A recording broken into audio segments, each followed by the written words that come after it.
कई power star Pawan Singh का आज सुबह में एक गाना रिलीज किया गया था। गाने का नाम था पूछे पवनवा ए माई। गाना सुबह 8:30 बजे या फिर 8:45 बजे रिलीज किया गया था। गाना पे बहुत अच्छा खासा व्यूज था।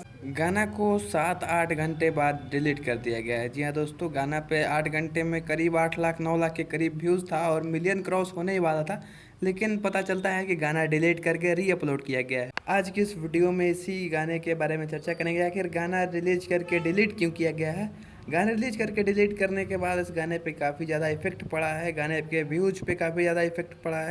तो वीडियो को लास्ट तक जरूर देखें। चैनल पे नए हैं तो सब्सक्राइब करके बेल आइकन को प्रेस कर दें। आपको भोजपुरी इंडस्ट्री से रिलेटेड कोई भी न्यूज़ सबसे पहले यहाँ पे मिलती रहेगी। आज जो चीज़ हुआ है, यानी कि गाना रिलीज करके डिलीट करना, यही चीज़ सेम टू सेम पिछले साल भी हुआ था। पिछले साल पवन सिंह का गाना आया था ओढ़ौल के फूल, और उस गाने के साथ भी यही हुआ था। गाना रिलीज किया गया था, 10-15 मिनट या फिर 20 मिनट तक चैनल पे अपलोड था और काफ़ी अच्छा खासा व्यूज़ था, जिसके बाद वो गाना डिलीट कर दिया जाता है।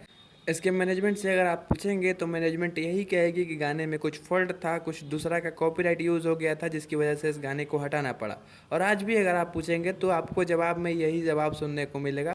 कहीं ना कहीं यहाँ पे मैनेजमेंट की कमी दिखती है कि पवन सिंह के साथ रहने वाले लोग जो हैं वो उनके गाने को ठीक से मैनेज नहीं कर पा रहे हैं। गाना रिलीज करके हटा दिया जा रहा है। गाने पे बहुत काफ़ी इफेक्ट पड़ा है। जब सुबह में इस गाने को रिलीज किया गया था तो गाने पे मात्र आधे घंटे में 32,000 व्यूज और 16,000 के करीब लाइक्स आ गया था।